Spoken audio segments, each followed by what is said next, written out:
Hello friends, आज के इस वीडियो में आपका बहुत बहुत स्वागत है।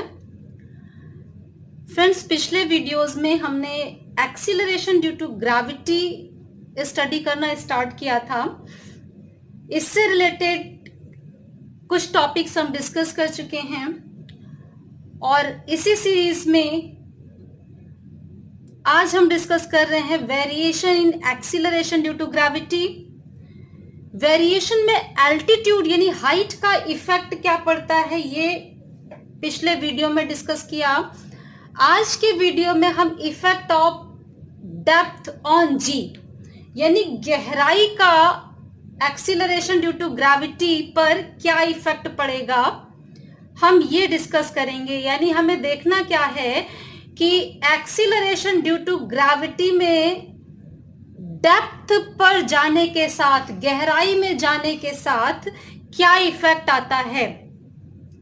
फ्रेंड्स, आपको याद होगा कि पिछले ही वीडियो में आपने जहां देखा था इफेक्ट ऑफ एल्टीट्यूड, यानी उसमें आपने क्या कहा कि ये हमारी अर्थ है, इसके सरफेस पर a point is on the surface of the earth, इस पर acceleration due to gravity small G से रिप्रेजेंट किया गया है। अब अगर अर्थ सरफेस से ऊपर की तरफ हम जाते हैं फ्रेंड्स, मान लीजिए ए से बी तक चले गए, तो बी पॉइंट पर एक्सीलरेशन ड्यू टू ग्रेविटी क्या होगा, यानी अर्थ सरफेस से ऊपर हाइट पर जाने पर एक्सीलरेशन ड्यू टू ग्रेविटी में क्या चेंज आता है, ये पिछले वीडियो में डिस्कस किया। आज के डिस्कशन में हमें देखना है फ्रेंड्स कि अर्थ सरफेस, ये अर्थ है, a point is on the surface of the earth, और अर्थ सरफेस से नीचे की तरफ यानी गहराई में जाने पर एक्सीलरेशन ड्यू टू ग्रेविटी पर क्या इफेक्ट आएगा। That means effect of depth on acceleration due to gravity. So friends, आप जानते हैं कि earth is a sphere of mass m। ये वाला जो बड़ा वाला सर्कल मैंने दिखाया है, इवन आप ये भी जानते हैं कि earth is not completely spherical, पूरी तरह से एक गोले के फॉर्म में अर्थ नहीं है, लेकिन बिकॉज ऑफ सिंप्लिसिटी, जिससे हमें समझना आसान रहे, हम अर्थ को स्फीयर मान लेते हैं। और ऐसा स्फीयर, ये जो बड़ा वाला स्फीयर है फ्रेंड्स, उससे हमने यहाँ अर्थ को दिखाया हुआ है। और ये स्फीयर जो है, अर्थ जिस स्फीयर से रिप्रेजेंट कर रहे हैं, that is of mass capital M and radius capital R। Earth का रेडियस कैपिटल R है। Now acceleration due to gravity at any point A, this is the A point on the surface of the earth. Friends, small g है acceleration due to gravity, और उसे हम कैसे represent करेंगे, capital G mass m upon r square. और friends, small g और capital G का ये रिलेशन भी पिछले वीडियो में आपने डिस्कस किया था। इसका अलग से मैंने वीडियो दिया है कि किस तरीके से हम इस रिलेशन को निकाल सकते हैं, वहां जाकर आप देख लीजिएगा।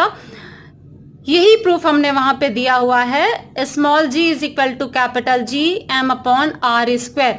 ये स्मॉल g और कैपिटल G के रिलेशन को हमने यहाँ पे यूटिलाइज किया। तो ये हमें मिल गया, अर्थ सरफेस पर कोई पॉइंट है A और वहां पे acceleration due to gravity. Now friends, we assume the earth to be a homogeneous sphere of average density rho. Friends, हमने एज्यूम किया है अर्थ को, ये जो बड़ा वाला स्फीयर है जिससे अर्थ को रिप्रेजेंट किया, ये एक होमोजेनियस स्फीयर है। नॉर्मली अर्थ के अंदर होमोजेनिटी नहीं होती है, अलग अलग लेयर्स पे डेंसिटी में कुछ चेंज आता जाता है, लेकिन बिकॉज ऑफ सिंप्लिसिटी हमने यहाँ पे मान लिया है कि हमारा अर्थ का जो स्फीयर है, जो अर्थ है, वो होमोजीनियस स्फीयर है, यानी हर जगह यूनिफॉर्म डेंसिटी होगी, और उस एवरेज डेंसिटी को हमने रो से रिप्रेजेंट किया हुआ है। फ्रेंड्स, आपको रिलेशन मालूम है कि mass is equal to volume into density. Mass is equal to volume into density. अगर अर्थ के केस में हम इस रिलेशन को यूज करें तो अर्थ का मास कैपिटल एम कितना होना चाहिए, volume of the earth into density. तो फ्रेंड्स एवरेज डेंसिटी तो आपने रो ले लिया है, और अर्थ चूंकि एक स्फेयर के फॉर्म में है तो उस स्फेयर का वॉल्यूम क्या हो जाएगा friends, 4/3 pi R cube. Volume of the sphere formula आपको मालूम है 4/3 पाई आर क्यूब, और अर्थ का रेडियस भी आर है, यानी अर्थ का वॉल्यूम हो गया 4/3 pi R cube into density की जगह रो। तो इसने हमें दे दिया अर्थ का मास कैपिटल एम, और इस कैपिटल एम की वैल्यू इस रिलेशन में हम अप्लाई कर दें तो हमें स्मॉल जी की वैल्यू मिल गई। इसमें सिंप्लीफाई किया, आर स्क्वायर यहां है, यहां आर क्यूब, तो ये 2 पावर और यहां 3 पावर, तो ऊपर क्या बच जाएगा, आर बच जाएगा। आर स्क्वायर खत्म हो गया, एक आर बच गया, क्यूब है यहां पे। तो 4/3 pi G R rho is the value of small G on the surface of the earth. अब फ्रेंड्स हमें तो इफेक्ट चाहिए डेप्थ का, तो अब हम क्या करेंगे, अर्थ सरफेस के अंदर की तरफ जाएंगे। मान लीजिए आपने डिग करना, खुदाई शुरू की यहाँ पे, और ए से हम बी तक पहुंच के रुक जाते हैं, यानी डी डेप्थ हम नीचे चले जा रहे हैं, और डी पॉइंट हमें मिल गया। एक्सीलरेशन, ग्रेविटेशनल एक्सीलरेशन या acceleration due to gravity at point B at depth D below the surface of the earth. Friends उसको हमने जीडी से रिप्रेजेंट किया हुआ है। अब फ्रेंड्स यहाँ आप देख सकते हैं कि ये हमारी अर्थ है, और हम ए से बी तक मान लीजिए हम डिग करते हुए गए, खुदाई करते हुए गए, और बी पर हमें ये मिला एक्सीलरेशन ड्यू टू ग्रेविटी। तो फ्रेंड्स अगर हम ये अंदर वाले स्फीयर को थोड़ी देर के लिए इग्नोर करें तो हमें एक स्फेरिकल शेल मिलता है। जहां हम डी डेप्थ अंदर गए तो ये बाहर वाला जो पोर्शन है ये एक स्फेरिकल शेल बन जाता है। और फ्रेंड्स अब अगर बी पॉइंट पे जो भी ऑब्जेक्ट है वो एक्सीलरेशन ड्यू टू ग्रेविटी कितना एक्सपीरियंस करेगा, तो उसमें अगर हम अंदर वाले गोले को थोड़ी देर के लिए इग्नोर कर जाएं, सिर्फ बाहर वाले स्फेरिकल शेल को देखें, तो इस शेल की वजह से बी पॉइंट पर एक्सीलरेशन ड्यू टू ग्रेविटी 0 होगा। फ्रेंड्स शेल का कोई, शेल से अंदर चला गया ना, ए पे ऑब्जेक्ट था, अंदर गया बी पर, तो अब ये जो स्मॉल वाला स्फीयर जो बचा हुआ है इसका इफेक्ट तो बी पॉइंट पे आएगा, लेकिन इस बी पॉइंट से बाहर हो गया ये शेल, तो इस शेल का कोई भी इफेक्ट नहीं होगा। इस चीज को हमने यहां मेंशन किया। A body at B is situated at the surface of inner solid sphere and lies inside the spherical shell of thickness D, यानी बी पॉइंट इस शेल के अंदर है। Now gravitational force of attraction on the body at B, B point पे जो body है उस पे gravitational force of attraction inside B is inside the spherical shell. Due to this shell is always 0, यानी B point पर gravitational force because of this shell is 0, यानी ये shell इसके अंदर जो पॉइंट B है उस पर कोई भी इफेक्ट नहीं डालेगा। इसलिए friends a body eight B experiences the gravitational force due to inner sphere of radius r minus d। ये शेल से अंदर चले गए तो इनर, अब अंदर वाला स्फीयर, कितना स्फीयर बचा फ्रेंड्स, ये टोटल रेडियस था r, और d डेप्थ हम अंदर चले गए तो अंदर वाले स्फीयर का कितना रेडियस बच गया, r माइनस डी, यानी r माइनस डी का जो स्फीयर है सिर्फ इसकी वजह से b पॉइंट पर ऑब्जेक्ट ग्रेविटेशनल फोर्स एक्सपीरियंस करेगा, शेल का इफेक्ट नहीं होगा। अब अगर फ्रेंड्स b पॉइंट पर हमें निकालना है acceleration due to gravity GD, तो फ्रेंड्स अगर हम सेम फॉर्मूला देखें तो ए पॉइंट पे जी था, बी पॉइंट पे G D. Capital G universal constant है, दोनों पॉइंट पे सेम आएगा। यहां पे मास m अर्थ का टोटल मास था, अब मास किसका होगा? सिर्फ ये अंदर वाले बचे हुए स्फीयर का मास, मान लीजिए उसे हम m डैश कह देते हैं, और r रेडियस ये टोटल रेडियस था। अब किसका? अंदर वाले स्फीयर का रेडियस आ जाएगा r माइनस डी स्क्वायर। तो फ्रेंड्स अब B पॉइंट पे जो कि अंदर की तरफ पॉइंट था, अगर उस पे हम देखें acceleration due to gravity GD निकालना है तो हो जाएगा ये capital G m dash upon r minus D square. r minus D तो आप समझ गए, m डैश हमें निकालना पड़ेगा the mass of this inner sphere, ये अंदर वाले गोले का मास। मास निकालने के लिए सेम फॉर्मूला यूज करेंगे, वॉल्यूम इनटू डेंसिटी।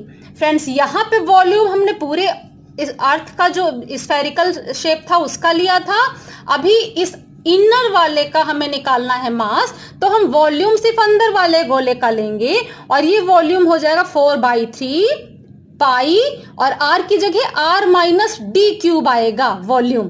तो फ्रेंड्स m डैश क्या आएगा? Mass of the inner sphere 4/3 pi r minus D cube, ये वॉल्यूम हो गया, इनटू डेंसिटी। डेंसिटी हमने यूनिफॉर्म लिया है रो, इसलिए हमने उसे रो लिखा। अब फ्रेंड्स इस मास को इस फॉर्मूले में m डैश की जगह सब्स्टिट्यूट कर दें तो हमें ये रिलेशन मिल जाएगा। यहां देखिए r माइनस डी स्क्वायर है और ये r माइनस डी क्यूब है, तो ये स्क्वायर कट जाएगा और यहाँ पे क्यूब की जगह बच जाएगा सिर्फ r माइनस डी, यानी इसको सिंप्लीफाई किया तो हमें GD मिल गया 4/3 पाई जी r माइनस डी रो। तो फ्रेंड्स ये B पॉइंट पे एक्सीलरेशन ड्यू टू ग्रेविटी के लिए फॉर्मूला मिल गया, इसे हमने इक्वेशन 2 नाम दिया और यहां जो हमने निकाला था इसको हमने इक्वेशन 1 नाम दिया।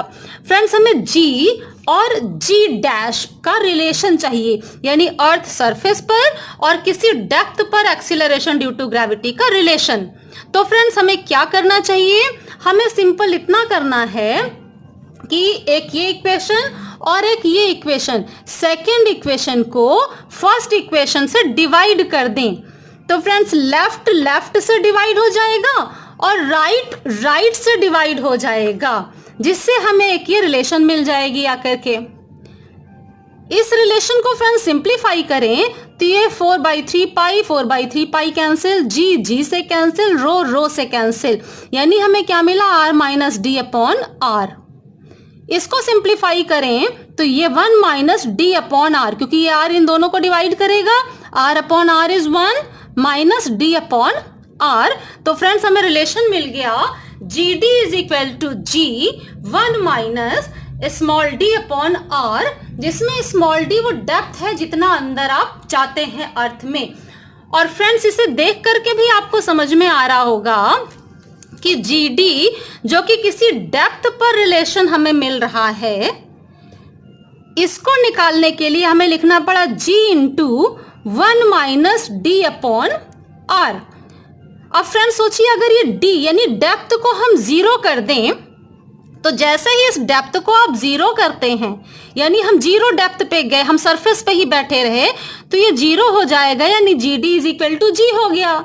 लेकिन अगर हम अर्थ सरफेस से अंदर जा रहे हैं किसी डेप्थ पर, D 0 नहीं है, तो 1 में से कुछ टर्म माइनस होगा, यानी GD will be less than G, यानी अर्थ सरफेस से अंदर जाने पर भी acceleration due to gravity decrease हो जाएगा।